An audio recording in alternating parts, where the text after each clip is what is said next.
Okay. Because people are standing up peeing. Like, Ew, if you come ew. to my house, standing up peeing is forbidden. Yes. If you're a guy and you're watching this, when you go to someone else's house, sit the fuck down. Period. Yes. Okay, so that's a great intro. I have my friend here, Kicki.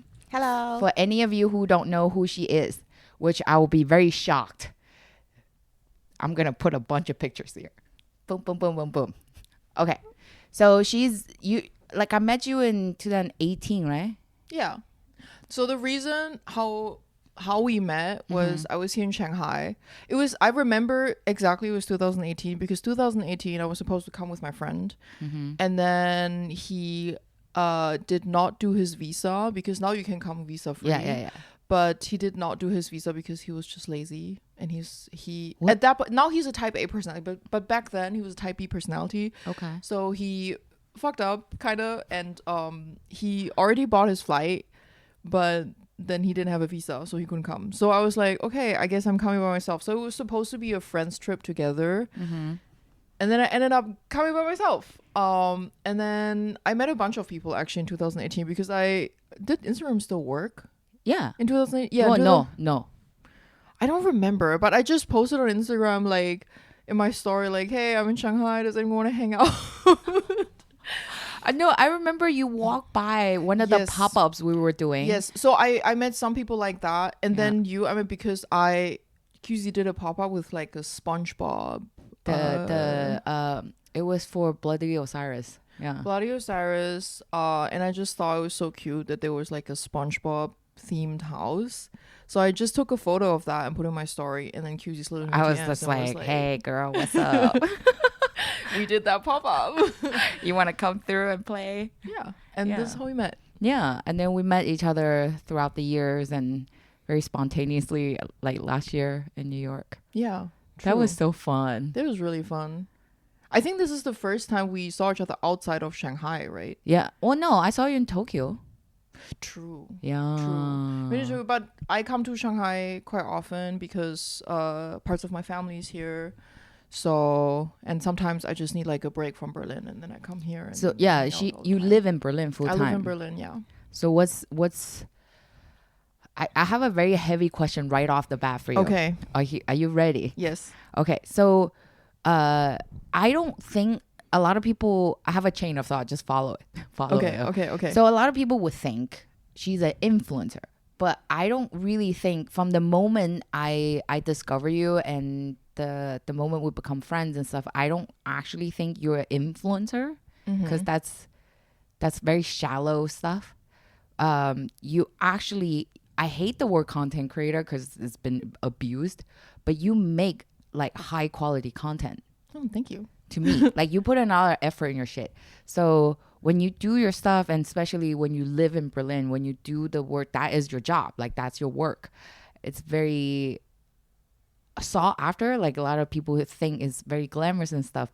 So when you live in Berlin, and Berlin has been described such a sexy but broke city. It is, yeah. Yeah. In a way it is. But I feel like it's also changing. Like these days, like the rent has become so expensive. Yeah. In Everywhere. Berlin. Like housing is really a problem. Like finding an apartment, horrible. Some people are looking for 8 months and up to find a place to live. Wow. And I feel like the new generation, like the Gen Z influencers that are coming, they have a bit more money. They're more like... They're more hustle. Some of them are like a little bit nipple baby, you know, like the parents are supporting. I mean, why not? If I had a rich parent, Yeah, support me, it. bitch. Yeah, I get it. I mean, you know. But also, yeah, it's been changing. Like because a lot of the TikTokers, I feel like they come from like nicer backgrounds. Yeah. I guess. Yeah. And the money on TikTok is also different, so they have more money to like pay for rent. And I also feel like a lot of them, they start off by living together, like in groups of 3 to 4. It's also nice that you have like someone living with you who can help you with the content that you make. Yeah. Of course. You can only do so much yourself. Yeah, that's true. Until it looks weird. Yeah. I feel like a lot of people are still broke But I guess it's the same like in New York, fake it till you make it, you know? That's everywhere. I feel like that's everywhere. A lot of people think people who do what you kind of do is like rolling in money. It's not anymore. I feel recently I saw what the OnlyFans girls are making. Like some of the OnlyFans that's a girls. different thing. And I was like, am I in the wrong line of work? Because I was shocked. I'm so shocked. Like sometimes where like you can Google this. These are like they tell you how much they make. Yes, because this girl, like, she posted a screenshot of what she's making, and it was like a screenshot of like of 8 months, and she did like $16 million. Fuck. What are we doing? And then I understood why, because her content on Instagram is different. Her content on Instagram is how she's smashing Lamborghinis with a baseball bat, and I was like, where are all of these Lamborghinis come from, and why is she smashing them with a baseball? Because it's like shocking content. Yeah, okay. So people are watching like it, rage right? bait, yeah. Rage bait. And I was like, oh, if you make $60 million in 8 months, I understand why you're smashing. Averagely $2 million a month, you know, like, oh my god, no biggie. Holy shit, that's a lot. That's a lot of money. Yeah, that's a lot. That's a lot of money. Yeah. I think when it comes to like doing content, it really depends on what exactly you're doing. Yeah. Because I have some friends, for example, they are doing like, I think what still makes the most money is fashion and makeup. Mm-hmm. But then there are some girls, for example, I know that, for example, do like interior DIY. Yeah. And I think it's fucking amazing what they do with their apartments, and so creative, and they show people how to build things, but they're not making that much money. Sometimes they have like collaborations with a wallpaper company, or like the Gustav like guy, he had a land a contract with IKEA. But I think he's more like a designer, you know? Yeah, he like, was making that before. Yeah. So sometimes they have collaborations like this, but they don't make as much money as the fashion and makeup girls, I guess. Yeah. Would be my guess. I don't know how much they're making. But and I think, like, this is me assuming because we do different things. It's a lot of work. It looks like a lot of work. It is actually more work than people think. Like a lot more. Don't be fucking naive, okay? Don't think like, I'm an influencer. This is just me. Shut up. Because I think a lot of people underestimate that you have to be very, very persistent with it. Yeah, like you have to post every day or every second day, and producing this much. I think also it also depends on a little bit what you're doing. For example, I want to make more arty stuff, right? I love to do art. I love to paint. So it takes longer for me to produce. So sometimes I also don't like post every day, post every third or fourth or whatever. But then there are a lot of them who I remember, like, you know, like I had a girl living in my old place. I rented my old room to her, and she was doing 20 to 30 TikToks a day. God damn. And it was not like a lot of production, because it was mostly like these type of TikToks where she's just standing there and then there's like a caption thing on it. But still, she would spend a couple hours a day just to pump out these TikToks, and some of them would go viral. So that was her strategy on growing on the platform. She was very dedicated. Yeah, you need to say. And now she has like, I think 2 million followers. Damn. So it also depends on what your goal is, right? So there are ways to achieve it, but I think all of the platforms are not like this anymore. I think 2020, 2021 was probably the peak. But I really like your content because, well, not only because you're my friend, because like I said earlier, you have all your stuff is high value because of the platform you post it on and stuff. I never really seen you chase a trend, like do a TikTok challenge of any kind, or like there's a viral song that, you know, like song talk or whatever the fuck, and then you use that song to do stuff, like, which a lot of people do. It's like a shortcut or whatever way to whatever is popular. I sometimes use these songs, but it's mostly because I like the songs. Yeah. And for the trends, I don't know, sometimes I'm also like, am I too old for this? You know what I mean? You're just 30. I'm just 30, but also like, I don't want to do like this on camera. You know what I mean? Like, I feel like it's a bit silly. I mean, it's okay to be silly, Yeah, but yeah. I just feel like that's not me. Yeah, that's not who you are, though. You know, sometimes I do, like my friend Lin, she does that a lot. We're approximately same age. She's a little bit younger. And with her, it's also fun to do these little But dances. it suits right? her. It suits her. Like yesterday, we went to. to Disneyland in Shanghai, and we also recorded like a little dance together. I don't mind it, Yeah. but it's not what I want to post on my page. To Well, be honest. like I said, it doesn't suit you. It suits her. She's such a bubblegum pop person, like Yes. a very cute and just want to cute aggression. Just want to squeeze her. Yes, exactly. But when you live in Berlin, do you encounter any kind of like? Do you have any tactics to deal with certain type of any kind of prejudicial behavior? I think Berlin is actually really okay when it comes to that. Yeah. The circle I'm in is, I just recently realized that like I only hang out with POCs, really. I don't have a lot of white friends. But it's not that I choose my friends exclusively. I just feel like there are a lot of things people understand when you grow up with similar background, right? Yeah, like yeah. we also like grow up in a Western environment as Yeah. Asians. So Yeah. there's a lot of things we understand Yeah. of each other. Yeah. But I mean, there are some weird racist things that happen to me on the street, but like most of the times, because I speak German, Yeah. I just tell them to fuck off. And that's it. I'm just well, halt deine Schnauze, and then that's it. I cannot translate that. It's just If shut you the fuck speak up, yeah. German, you know exactly what she meant. Yeah, I think so, because I went to Berlin when I was really, really young. Mm-hmm. It was when you're young, you don't know what you're looking at. Yeah. You know, like when you go to a city and I think for me, Italy is the worst. yeah. Like because even in Milan, you know, we go to Milan for Fashion Week. Milan is the only city where recently in the past, I think it happened to me 2 years ago, where someone did the eye thing to me on the street. I was like, what the fuck? And they just like, and they act like I don't understand them, but they're like, Kine is a Kine. Like, of course I understand what you're saying. You know? Yeah. Of course I understand when you're talking about me. It's very obvious. Yeah. And like, I have very bad experiences in Italy, but I feel like Berlin is okay. Yeah. What happens to you when something does that eye thing to you? I was like, when that happened, I was so taken aback that I Yeah. was just like I couldn't even react. Yeah, because I know. was like, it's 2023 or wait, it was 2024. Like, how the fuck are you still doing this? You know, some people don't have software updates in their Yeah. head. They really don't. But it was really weird. Yeah. one time I went to, I think I was also in Milan, but like we were in a restaurant, me and like two friends were Chinese, you know, sitting there. And then this waiter came up to us, and we were asking for the check, like the bill. And then he's like, and he said something in Japanese to us.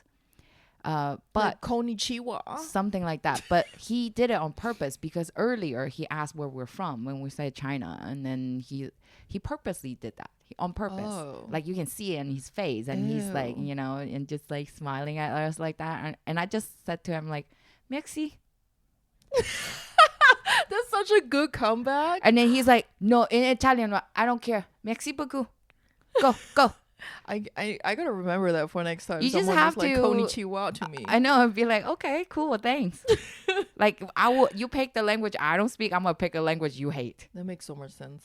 Why we like this is the thing. I think for a lot of Chinese people, when you encounter shit like this, you want to talk to them about reasoning. Like don't reason with them. They're not here to talk. Maybe next time someone does the eye thing to me, I'm just gonna be like that. Yeah, I know. I know. Or like have some glitter ready and just, you know, your eyes so big right here. But it doesn't happen that often, but it still do. Yeah. I mean, like, I grew up not in Berlin. I grew up in the west of Germany. Yeah. I felt like there was a lot of ignorance because my mom, she was doing a restaurant, and then people asked me, oh, do you guys serve dog meat? You know, stuff like this. And I think also, like, when I was a kid, Yeah, you just don't know how to. I don't understand Yeah, this. yeah. Because also I came to Germany when I was 5. So I was born there, but then we moved back to Shanghai for a couple years. Yeah. And then we moved back when I was 5. So I went to kindergarten. First of all, also this eye thing, like a kid was doing it to me Yeah. in kindergarten. So I didn't understand what it means because I just came from China. Yeah. I thought it's like a way of greeting people. So I was doing it to other people too. Because I was a dumb kid, you know? Like I was Well, so no, innocent. if you were a kid, you were supposed to be dumb. You know, like you don't Yeah. know. So I didn't know. So like I was, and then at some point in retrospective, I was like, oh fuck, this was actually not okay. Yeah. But I And- feel like as long as I don't get super offended by it, you can't really hurt me with it. True. I wasn't hurt because I didn't understand what it means. Yeah, exactly. You know the Finland Miss Finland thing, because she did the eye thing after she won, really? and they strip her of the title, and then Finland people was like, "Why are you guys so serious? This is just a joke." So funny. Wow, so funny. Racism. We love racism. So funny. Tell your cousin wife I say hello. I'm gonna get so much shit about this on fucking YouTube. I love it. I didn't say anything. You know, that's not true. Anyways, but oh my god, I'm in so much trouble. I'm so excited. And so we did talk about like how we're third culture kids. And I think for some reason, for the first few generation third culture kid, it's like from the wartime, so they don't know that yet. Like I think in the modern time third culture kids, a lot of us who are like pretty self-aware that we're navigating a gray area between different cultures because of, you know, our identity or where we grew up and circumstances. A lot of us are in creative work, I realized, because we just don't have a normal life. I'm thinking about it. Yeah, you're right. Isn't that fucking cool? That's actually fucking amazing because like it's sad, but like struggle makes you creative, I guess. I know struggle makes you like really. I feel like a lot of people don't understand if you're actual third culture kid, I don't care what color you are, green, yellow, pink, whatever. Yeah. But if you struggle between cultures where you live, like see, you live in Berlin, but you're Chinese, but you also speak fluent German, you know, like it's a lot of different cultures mesh into one circumstance. Yeah. I also feel like I remember when I was a child, like especially when I come to China, people would ask me, do you like Germany or do you like China more? Or like in the recent years the question is like, do you feel more German or feel more Chinese? Because I have the German passport, right? And the thing is, even though I have a German passport, I always say like I feel like I don't really feel German because also Germans never made me feel like I'm part of them because I will always look different, right? Yeah. And when I grow up, my parents are also they raised me with the sentence like you will always have to work double as hard Yeah. as the other kids. Yeah. Yeah. And that's the mentality they brought me, you know, like I think that's they why told me when I was growing up. Yeah, I think with that mentality, a lot of us who are Asian, especially, I think especially Chinese, our parents and stuff be like, if you want to succeed here, you have to work really hard and install that into us. But then as we grew up, we realized like, oh, it doesn't matter how hard we work, they're not going to give us a chance. That's true. Yeah. And that's why things like that, yeah. And it's really ugly. That's why, especially in America, they call Chinese people or Asian people model immigrants. Like, fuck you and your fucking rules and what the fuck? Like, that is like the most, you can call me all the bad words you want, but when you call me a model immigrant, oh my God, I would just indulge in fucking flames. It's kind of funny because they think it's a nice thing to say, but it's not. It's not. It's like they're calling you like a obedient slave, or you know, that's not a compliment, dude. It's not a compliment at all. Yeah, and it's just I feel like with all of us who are not all of us, most of us who are in the creative scene, you know, that you have to be really aware that you're a third culture kid. Like ABCs, I don't think they get it.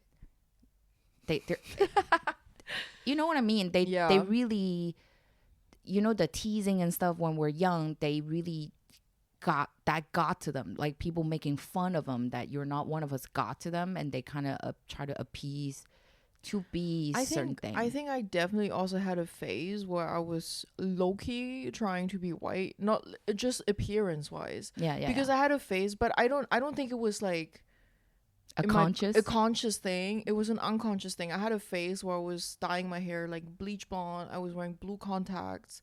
I thought it was pretty because when I grew up, like everyone was saying that my features are like weird or ugly or whatever, and that blonde and blue eyes was the way to go. So I definitely had a phase, and then later on and then it was before I moved to Berlin. Okay. It was when I was 18. Oh, you know, yeah, you're young. You know, you're still dumb. Like you when you're 18, you think I'm so grown up, but you're not. You're so stupid. You have a long way to go. You have a long way to go. Fucking relax. And then when I went to Berlin, like I started to hang out with way more POCs because also like in the city I grew up in my school, we had 1,200 students in the school. My sister and me were the only 2 Chinese kids. Wow. That's scary. And then we had 3 black people. Oh no. And then there was 2 Vietnamese girls, also sisters. Oh, okay. A handful of Turkish, and the rest was white.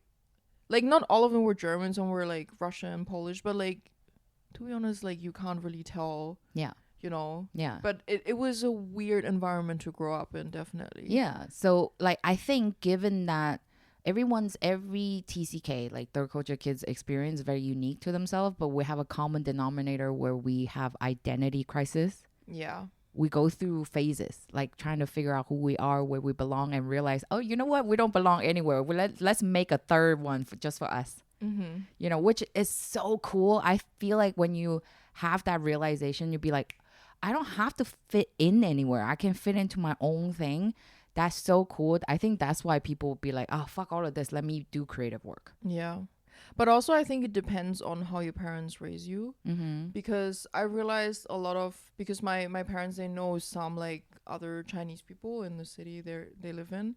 And a lot of them, they refuse to teach their kids their language. Oh, that's not good. Because they're like, oh, we want them to integrate into where we're living now. But my parents were the opposite. Like at home, I was not allowed to speak German with them. Yeah. My mom would act like she doesn't understand me because she wanted me to still know Chinese. What a great mom. And then also like every day after school, she would give me Chinese lessons. That's why I can read and write.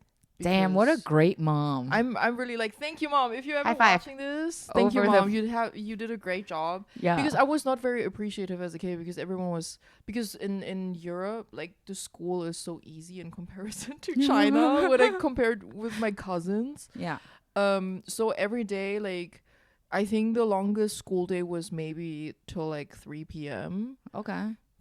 And then all the other kids were like playing or doing other shit because also like homework wasn't like that much, you know? And a lot of times you just do it in school, like during the breaks, or you don't do it at all, depending on what type of student you are. Yeah. So it was great. But my mom, she would give us a Chinese lesson every day. And then I had homework in Chinese. And also she forced me to write a diary in Chinese. I think it was one way of her to checking out what I was doing all day, but also for me to practice writing in Chinese. A good mom, dude. I had the complete opposite experience that you had. Oh, really? My mom is like, boo, here you go to boarding school. Off my hands. But like she did the best she could. Like in her head, she did the best she could. I don't think we were able to afford boarding school back then, to be honest. You see, that's a reason my mom thinks money is more important than most things, because it solves her problems. Oh, okay. If you're watching, Mom. She does. She watches it. She watches my highlights. Oh, amazing. Don't yell, please. Are you gonna include this in your highlights? Maybe. We'll see. Okay. But like seriously, I think that the thing is, if you're not on Instagram and you're not into like creative stuff, you might not seen her work. But if you're on Pinterest, girl, if you know how many times I've seen her face on my Pinterest, I'm like, what should I do my makeup? Oh, Kicki. Here. Wait, I'm trying to find like makeup I'm inspo. asking myself, like, who is putting these on Pinterest? Well, people. You inspire them, like Pinterest. Hello, like they'll be like, oh, this is cool. Let me pin it first, and I'll go back to it later. Or if they see, especially the most popular one you did with the crane and stuff. Yeah. Maybe you like one of the little cloud that you drew on your head, like forehead, gave them an inspiration. You don't know where it triggers something, you know, which is super cool. I think you do a lot of shit to Shout your out face. to the community. Yeah. Yeah. So like if you, but you do a lot of makeup look on your face though. Yeah, I enjoy that because for me, when I paint, like for me the progress, the process of painting is what I enjoy. Yeah. And after that, like if I do it on paper, it's there. I keep it. I don't really look at it anymore, to be honest. You should frame it. I mean, yeah, I can. But for me, what I enjoy about makeup is I wash it off and I can start anew. Yeah. You know? Yeah. And I really enjoy, like, it's very like calming for me just to sit there and then paint something. It is. And then wash it off and I can start again. Yeah. And I saw you do the knitting. You were knitting something. I was like, Kiki is like my soul sister. I love knitting. I started to like do shorts now. Let's see how they come out because I've never because like I wouldn't say I'm a super talented knitter. I know how to do like simple stuff. But now I'm trying to make shorts by doing so basically do like a pattern and then sew it together. But I also don't really know how to design clothes like that. I'm just winging it and then see how it goes. It's a great thing just to do. And I love crocheting because when I crochet, I don't think about anything. I like it because I do it usually when I'm like watching something. Yeah. And then when I'm watching something, I feel like I'm just sitting there. Yeah. You know, of course, like I'm taking in what I'm looking at. Yeah. But because I don't really need to look anymore while I'm knitting, so I can just do it and then watching something, and then I felt like, oh, I was productive while consuming something with my eyes. I know, but that's what I mean. You should, if you are looking for a hobby or something like knitting and crocheting, because it's so repetitive in a way. Mm-hmm. Like you do have to count your stitches, but you know that's what the stitch sticker thingy should do. But the repetitiveness, it eases your neurals waves and stuff. It's really nice. I think that's why like older aunties, they're like calm until they're not when they're knitting, and you're like, what did you say? I think of like old Italian nonas and they're like, what did you say? Like you can you can yap and like knit at the same time. It's also really social. Like there's a recently I saw on Instagram, there's like a movie theater in the States where they invite you to bring your knitting while watching a movie and they serve you food. That sounds great. And I was like, sign me up. Dude, that's multitasking to the max. You're eating, you're knitting, and you're watching. And it's just like, I'm one foot massage away from in heaven.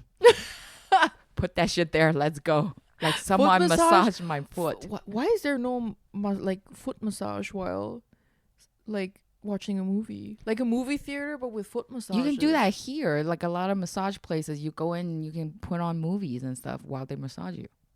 I think I went to like a spot where they had, but it was not like a movie theater. Yeah, it's not a theater. Yeah. You know, so the sound wasn't amazing.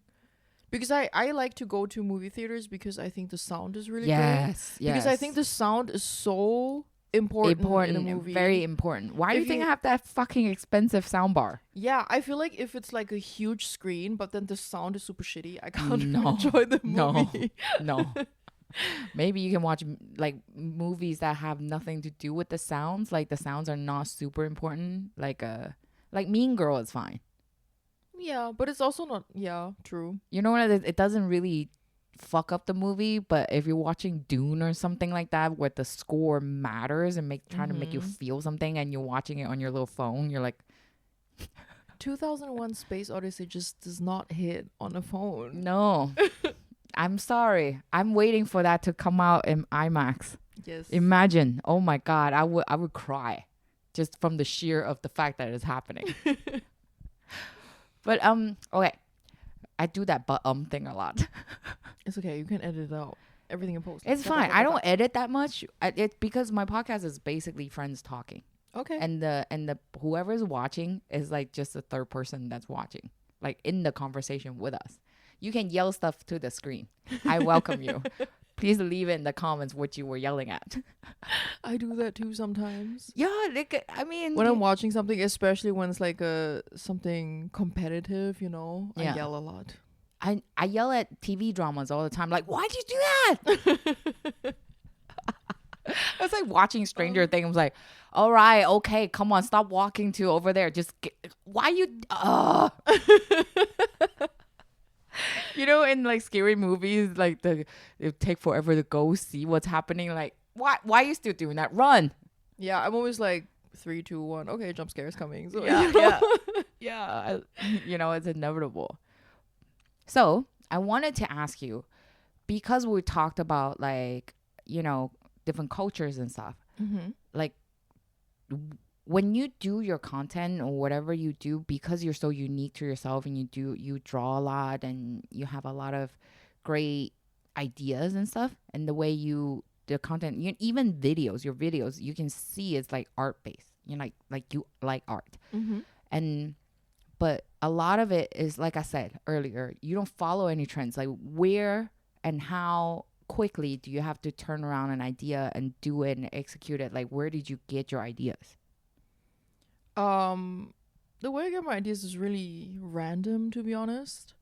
I think because what I like about like media in general, I think when you sometimes it's a song, you know, like there's so many things that can turn into something else. Like when I Yes. listen to a song and I feel very inspired, I do something. When I watch a movie and there's like a certain shot or a certain color combination I really like, I think that's really inspiring. Yes. Also, like classical art and what I do can have like similarities in a way, and I Yeah. get inspired by that. So it's like really different. Like I get inspired by different things. Yeah. Um Also, like when I eat a very nice dessert, and the dessert, like the way it's built up is inspiring. I also do like color combinations like that Yeah. with different things. And the turnaround is usually quite fast. Yeah. You have to kind of. Yeah. I have a lot of weird notes in my phone where I write down like random things. I know. or, I like, think every one of our notes app is really dangerous for people to see. yeah. Also, like people probably won't understand what's happening in my notes app. Like sometimes it just says like I don't even know. I also don't know where my phone is. Like I can look up one later. Or like I have a lot of random ass photos on my phone where people don't understand like why did you take a photo of that? And I was like, "Oh, the shape made me think of something that I want Yeah. to do." Yeah. Or there's like I take a lot of I love packaging design. Me too, man. So sometimes I'm in stores just to look at the packaging. I don't even want to buy the product. I just want to like look at the packaging. So I took Seriously. so many photos of random packaging, and then I do something with that. I think packaging is categorized probably under industrial design. Mm-hmm. And it's one of the most fascinating thing ever. Like, if you Yeah. like design, I'm gonna send you down a rabbit hole. Go research all the packaging design stuff. Holy shit, it's so fascinating, and it's like you can deep dive it for days, if not Yeah. weeks. I have so many books on packaging design because I love it so much. Like I don't think I will ever be an industrial designer, but just like also sometimes I'm like, oh my god, these people are so smart the way you fold certain things. Also, I like to touch things, so I love any type of matte paper. So when like packaging is made out of something matte, I like to like Yes, feel it, yes. You know what's weird? I like the sound of paper in movies. They I have get that it. really distinguished sound. It feels like you can almost hear what kind of paper it is. Yeah, you're That's like so 300 grams, that's the one. Oh, the grammage. The grammage, and then like it's like this type of bleach. Yeah. So have you ever taken any like art or craft class just for the sake of it, like printmaking or I did go to like some ceramic Mm, thingies where like also like wheel throwing and stuff. most of the times my nails were a little bit too long. Right now they're really short, but sometimes I like to do Looks a lot so of nice. like, thank you. Cute. Sometimes I like to do like really long and exaggerated nails. Yeah. So for me that was a bit difficult to like. Use your knuckles. Yes, but I don't feel like it's the same. It's not. It can't be the same. It's not the same. Yeah. I really enjoyed that. I also did jewelry making once, which also I was love like that. casting it in wax Yeah. and then making it like in general like I like to try different things, but I think what the problem sometimes is like the material is hard to source, or you need like certain tools for it.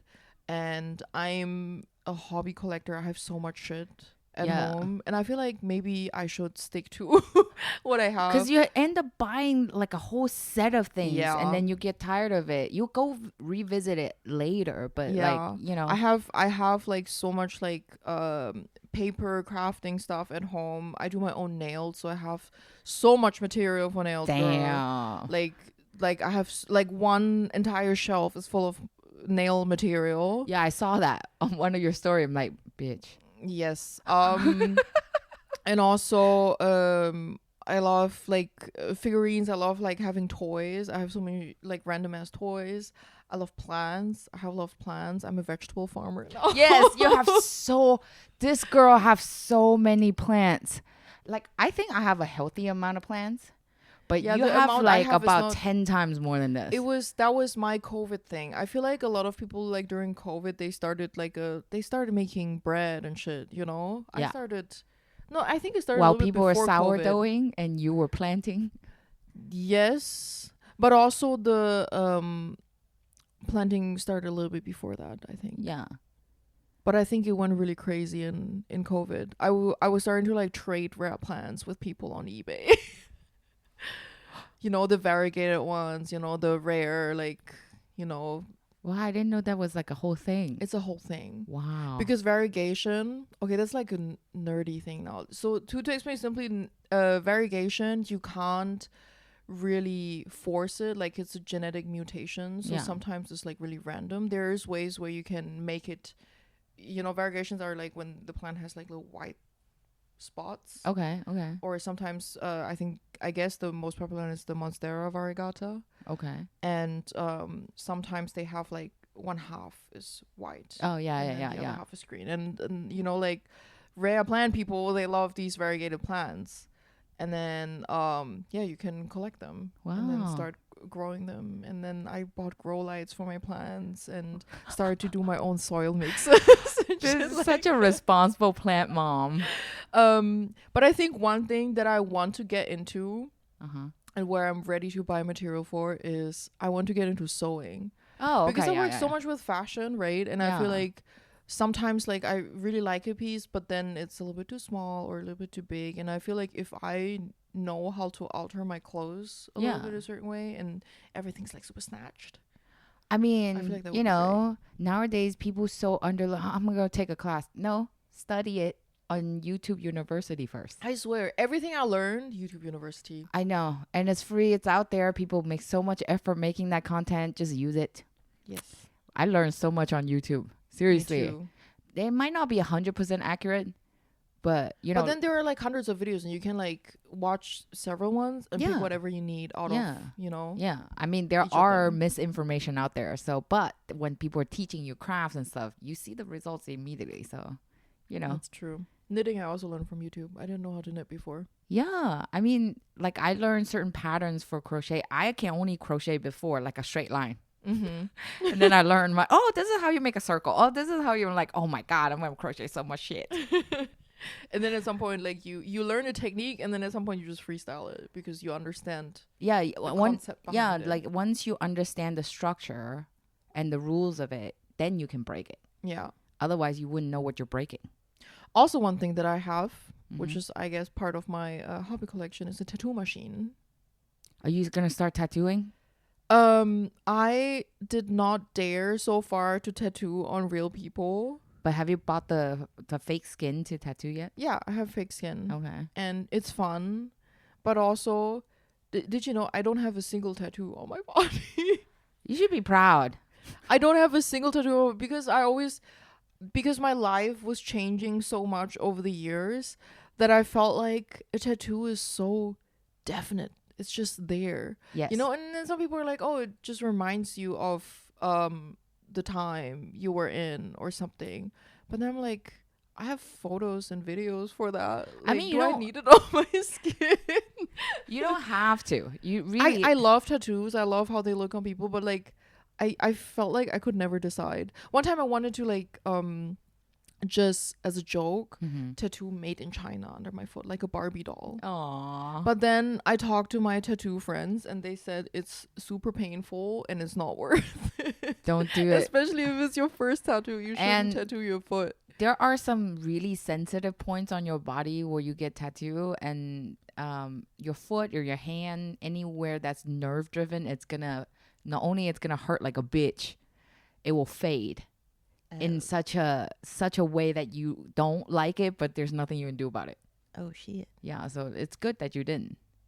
But the most painful, I heard, because I don't have one, so I can't vouch, but my tattoo friends all tell me the ones who tattooed them and the one who gets tattooed said the most painful one's on your elbow. Really? Because there's nothing. The needle just hits your bone. I heard it's the ribs. The ribs is really hurt. It's the same method, like, because you don't have a lot of flesh on, and the needle just hitting the bone. Yes. Dude, imagine like concussion on your bone. What are people who tattoo their skull? I think for this, it must hurt a lot too, because there's so much nerves up here. Right? Yeah. If you know, let us know, because we don't know. So tell me. I don't have a skull tattoo, so No. I'm curious. That's like, what I mean. If you how it have feels one, like. or if you tattoo one, enlighten us. I want to know. I want to learn. Please rate it from a scale of 1 to 100. 1 to 100. Yeah. Yeah. How painful was There'd it? be like 4,885. Oh my God. That would be crazy. But you should, like, I've seen you draw. You should do that. Yeah. I feel like it would be honored also to have my art on people's bodies and it's just there. Yeah, I think so. And you don't have to be like, obviously you need to, like we said, you need to know the structure, like the basis of like a good tattoo, and then you can improve overall. Like if you're gonna start with doodles like style, then do that, and then learn shading and stuff later. I have some friends who already like I'm volunteer because they have a lot of tattoos and they have a lot of fucked up ones, so they don't care, you know.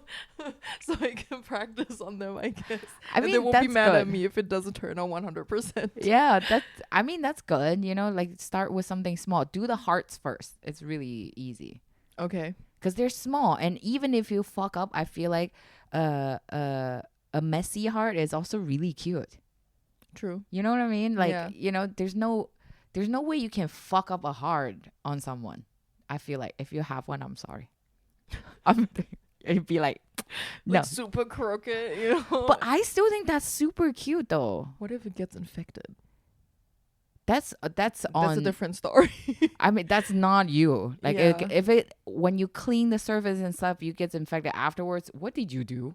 Like what did the person who got the tattoo do? True. Did you wash it immediately? Bro, no. You know, I have some tattoos. I don't regret them. I kind of just like, oh, this is part of me now. Like I don't think I regret any of my, which I thought I would, because I you know, I'm always like, my attention doesn't stay that long, but if it just feels like, not that I have good tattoos, I just felt like, oh, it makes sense to me. Okay. Like I like it. Yeah. That's the most important part, that you like it because it's your body. I haven't gotten a tattoo in like 2 years. I know you'd be like, that's not a long time, but What was the last tattoo actually? it's a really stupid one. What? It's a doodle of my own handwriting, says miracles. That's cute. But it's not stupid. It looks like a mosquito bite. I get what you mean. Yeah. Can you see it? Why did you choose red font, like red color? Because I have red tattoos. Oh. Like red and black. That's all I do. You know, like even my my red rum is red. Okay. Yeah. So I like the dumplings. I They're know I cute. have dumplings. I have dumplings. I love the dumplings. I'm Chinese. You cannot not love dumplings. I don't know a single Chinese people who does not love dumplings. I know something. You gotta get a DNA test if you don't. You're not really Chinese Yeah, if you don't like dumplings. something You heard it happened to here. you in your childhood. What happened? Go see a therapist. Sort that shit out. Because if you don't like dumpling, and if you're like not even Chinese, if you're Asian, most of all, because every Asian country have their own dumplings. I think. Like Singapore would be more Hong Kong, wonton dumplings, and also like China in Korea has is mandu. yeah In Japan is is gyoza. gyoza. Yeah. What about like Thai and Vietnam? They have like I would say categorized even like their spring roll is wrapped up in certain way. Like, they have their bao kind of thing. Yeah, true. Yeah. Yeah. I'm sorry, I'm gonna say this here. If you get offended, that's on you. Asians have better food That's than true. anybody. I fight with Italians all the time. For me, Italian food is mid. Italian food it's good. It's comforting. But when it comes to every category, even comforting, China, I'm just going to say it. China has superior food. Not even Asian. China have superior food. You ready? This is the truth. I had a friend who told me like when we were living together, and she told me, "Oh, I don't like Chinese food." And then Bitch, I what? realized, no. Okay. So the thing is, then I realized she grew up in a very small town in Germany. Okay. And her understanding of Chinese food was these like cheap fried noodles in soy sauce. And I understand if you don't like that because that shit is nasty. Yeah. Like the noodles are overcooked. Those are not Chinese It's food. super oily. And then I was like, girl, I just think it's not that you don't like Chinese food. You never had Chinese food. Yeah, yeah. And then I took her to like a proper Chinese place and she was like, oh my God, I love it. I know. Oh, dear friends, you've been lied to. That is not Chinese. That is not Chinese food. When I see like people in London, like we go to the Chinese and they take these fried and then put like chicken nuggets and like ketchup and sweet sour sauce, and I was like, girl, that's not Chinese food. I don't know what this Bitch, is. that's but barely food. and they put like this curry sauce on it. That's so weird to me. No, I don't do that. understand what that is. Don't do that. Don't do that. We're gonna go to the Chinese, and then this is the food they do.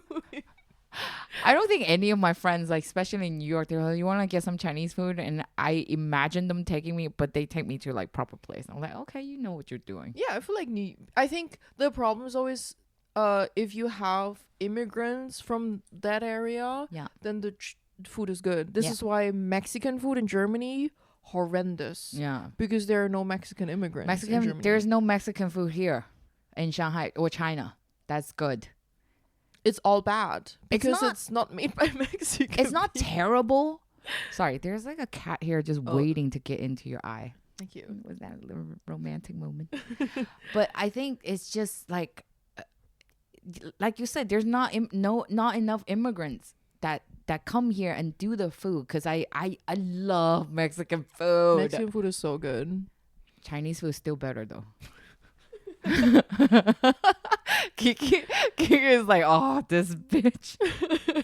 But it is. That's my opinion. You don't have to agree with it. I'm not saying my opinion is absolute. That's just words that come out of my mouth represent my thinking. It doesn't. I'm just proclaiming for myself. Chinese food is the best.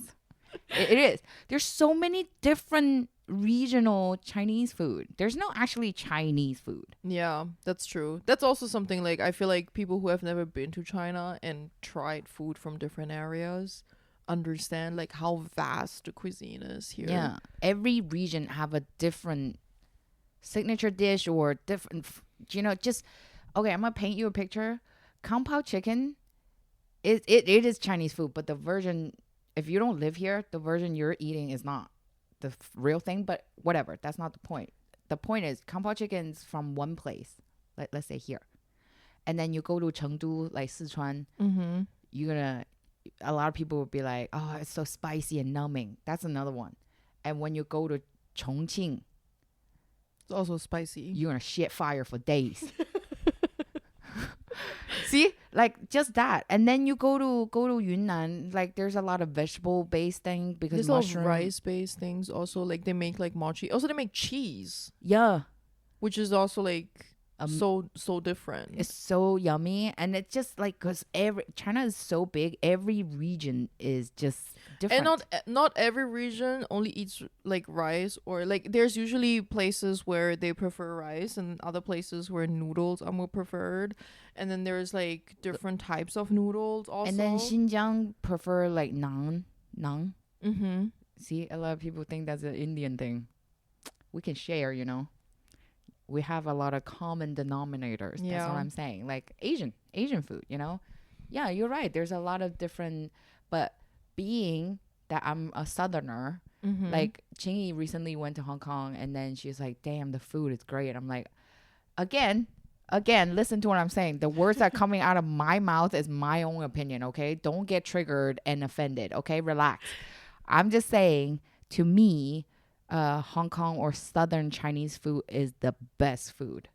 But also, I think because it's close to you, right? Yeah, Like, of course, it's- of yeah. course. It's just, I think if you had a different meal, if I take you to like a whole day through Guangzhou or Hong Kong, any southern big city, tier one city, like doesn't matter what your diet is. Maybe not vegan. Vegan is really hard. We don't have a lot of those here. Like here, it's really hard. Yeah. But vegetarian definitely easy. Like I can take you to ghetto places, and then fancy places and cute places all in one day, and they all serve different realm of like different food. You know, the egg tarts and stuff that's like really famous, and then you get these like broth that's been cooking for like years.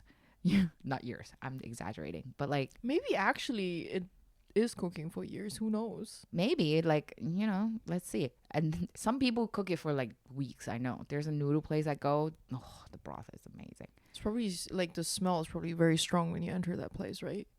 Actually, not that No? crazy. Because I would imagine like if you have like especially if it's an animal based broth, that it smell that has like I A don't very know. pungent smell. Yeah, very pungent smell. I think this one, my favorite one, it does have a smell, but you can't really identify what that smell is. Is it from the broth or is it from the chicken? Like the fried chicken they're okay. doing. They fry a little bit of chicken and like it's a mixture of deliciousness. You just like Okay. whatever. And then you look at other people's table. What are they having? I want those. We're not shy about it. What they're having, I want that. You know. I realized that I recently went to, because right now also some friends from Germany are here with me in Shanghai, and Yeah. I'm being a little bit their tour guide. I translate and show them places, and they thought it was really interesting that we went to a restaurant, and I guess the table next to us, they also have never been to this place, and they were looking at our table the entire time, and they thought it was really weird.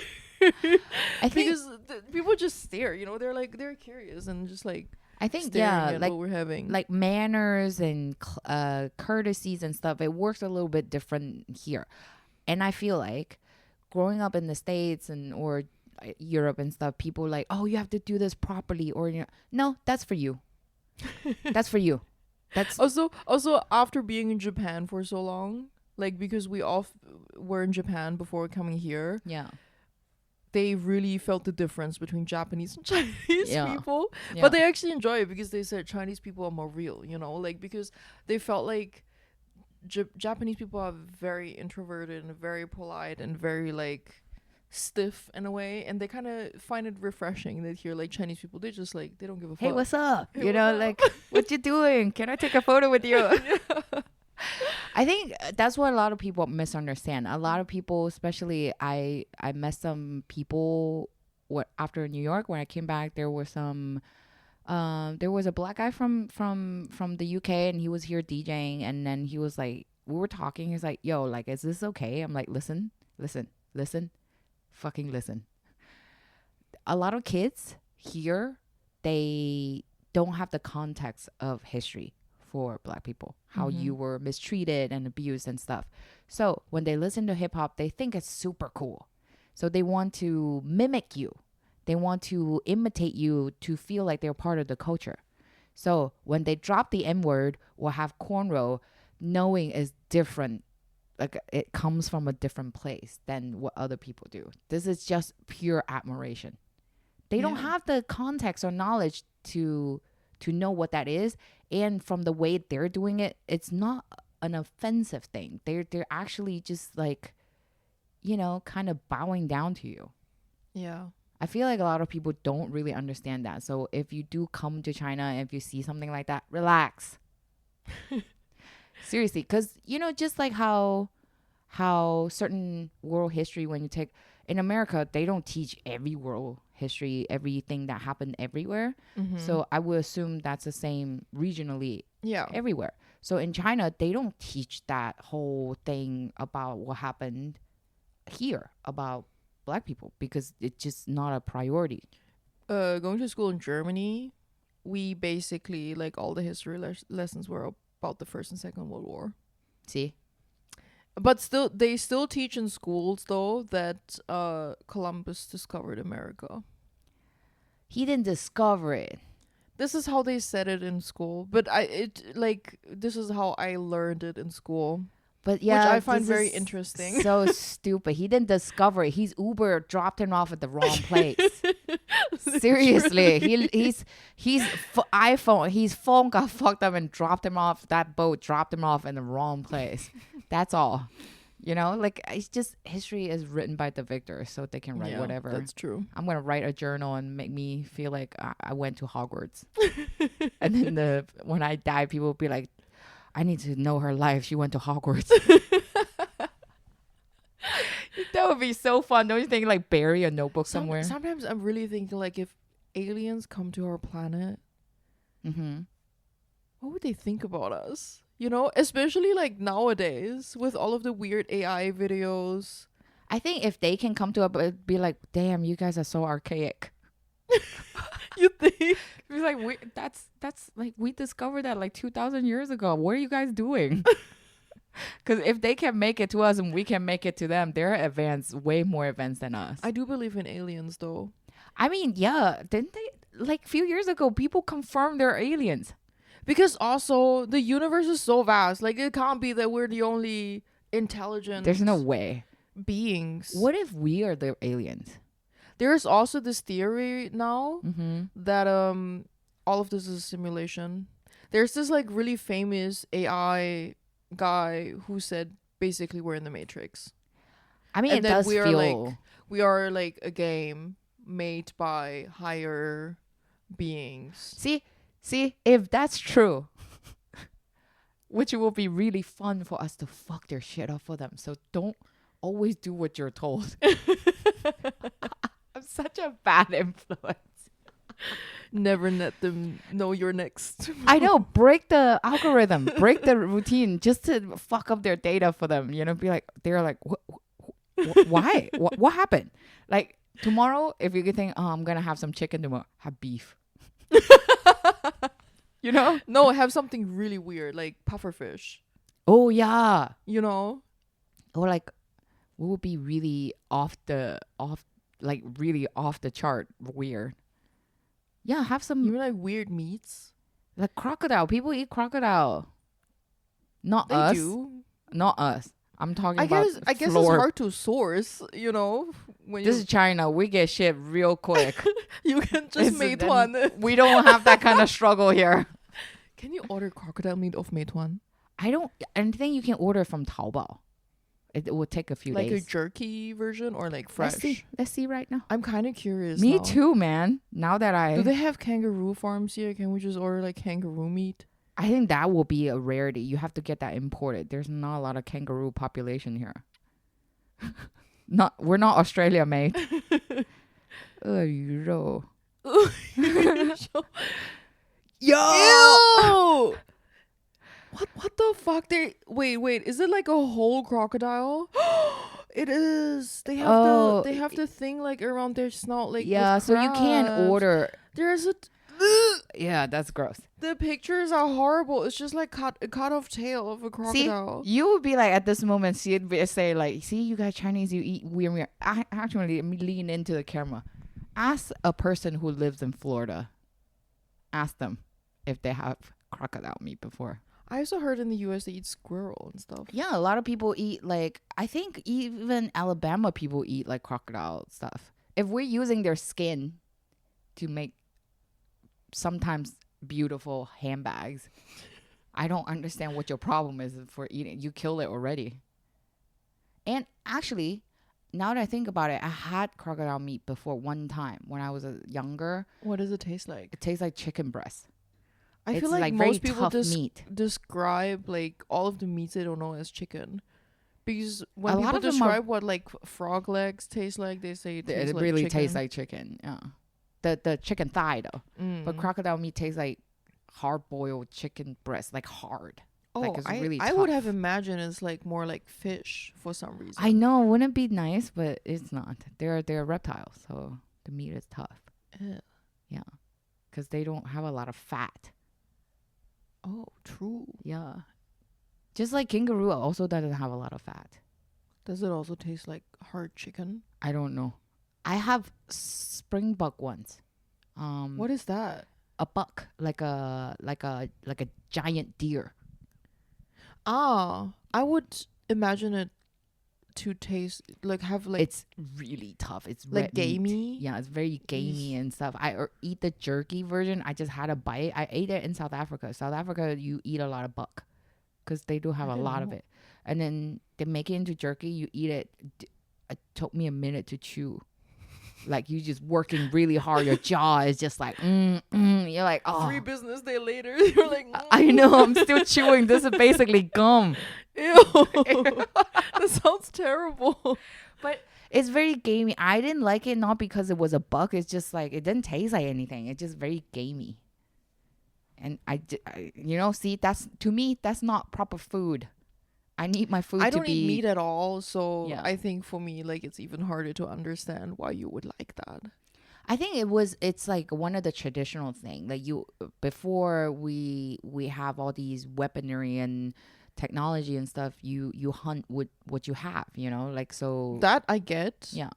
And it But become now a tradition. I guess like there is access to more tasty versions now. No. I think it's more of like a tradition, Okay. you know. Okay. I mean, there's Some traditions we don't have to keep following. like racism. I'm pro that if a tradition doesn't serve you, I get rid know. of it. I just it's about to be posted, but I just did a episode by myself. I said one of the biggest thing you need to learn as an adult is to unlearn things. Oh yeah. So important because something's just not suitable for your life and your choices anymore. So you need to be as much as you can be a roundabout adult, like do the most you can, and unlearning things is like super important. Yeah. Let go. Yeah, don't pick up shit, especially from like our parents or whatever. They teach you things, but their stuff they're teaching nowadays is outdated. So you need to unlearn that and pick up something that's more suitable and works for you, ideology wise. Yes. Let go. Yes.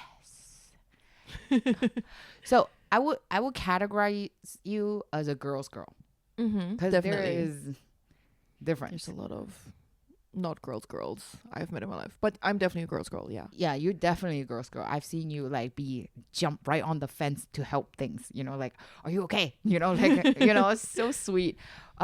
So I think navigating you're a full adult now. You're 30, you're entering adulthood. Yes. Yeah.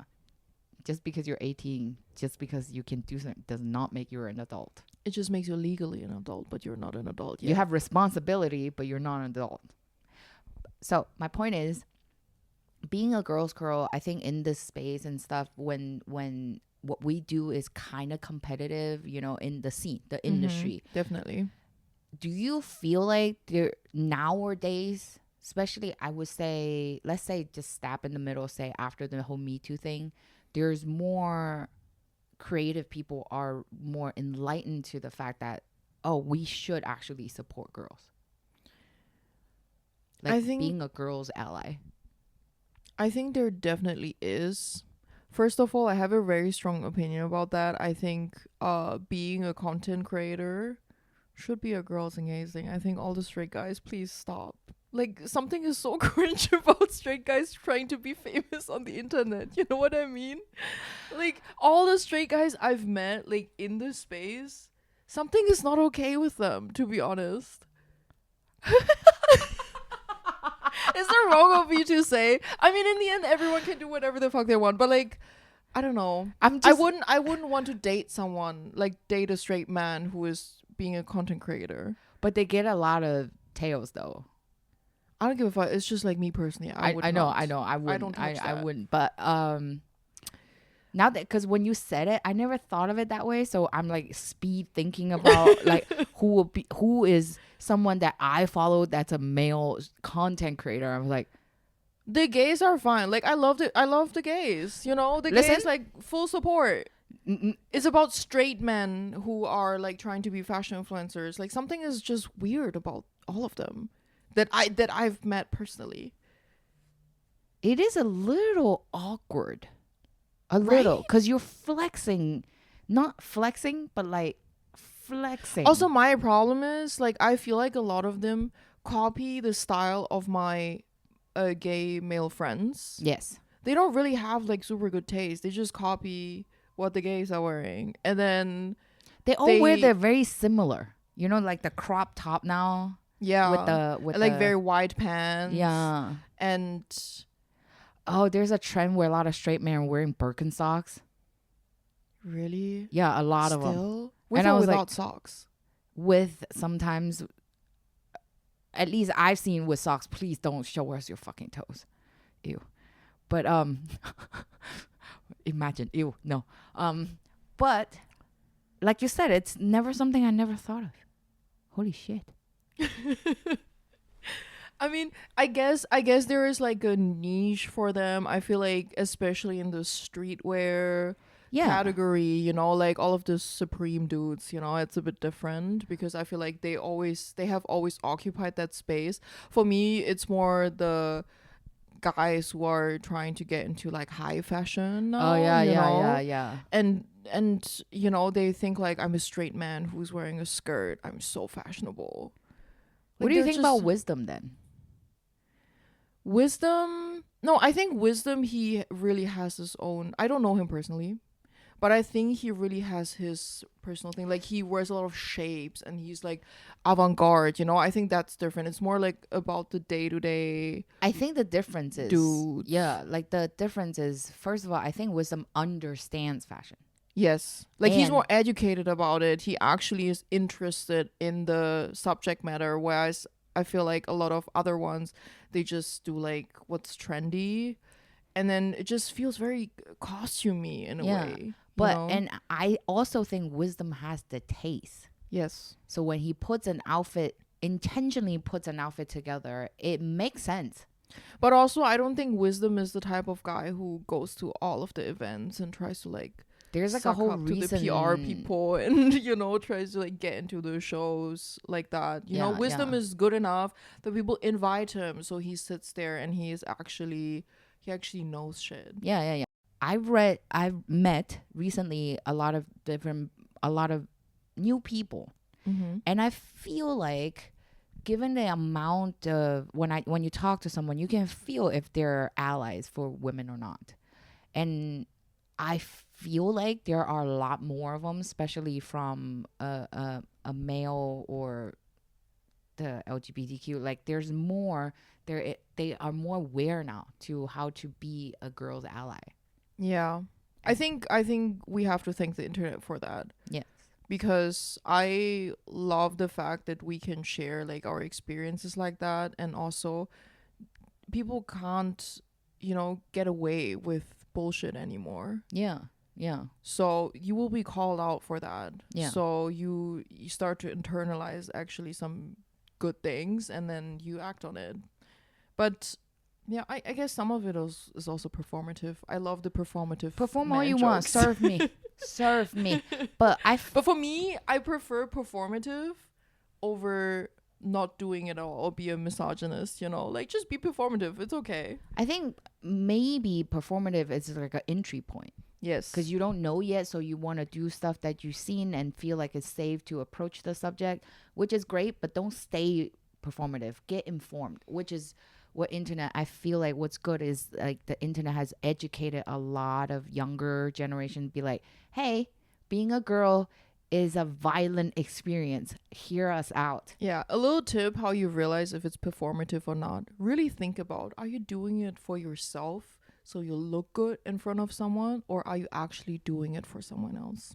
There's a difference. Yeah, the agenda behind their actions. Exactly. If they wear a tote bag, I'm sorry, and reading like Sylvia Plath and stuff, and having a matcha, and be like, who you trying to impress, bro? What is this whole fit for? Do you actually like matcha, or do you actually think it tastes like fish, but you drink it because you think it's what the performative male is supposed to do? And what chapter are you on that Sylvia Plath book? Do you actually understand what the book is talking about? Yeah. Like, and you have to look at the page, see if like it has an indentation because the bookmark has been there for too long. Okay, I think we're gonna wrap here, but it's so nice to have Kicki. Oh, I love to chat. I love Thank you for Kicki. having me. Yes. Check her out. But definitely, if you're her followers, leave her a message. Tell her how much you love her here. Like, tell her here. Thank you. Okay, I always end my show with a high five, like sort of a high five, but we did good today. Wait, what? High five? Yeah, just like proper high five. Are you ready? Yeah. Nice. Okay. See you later. Bye. Bye.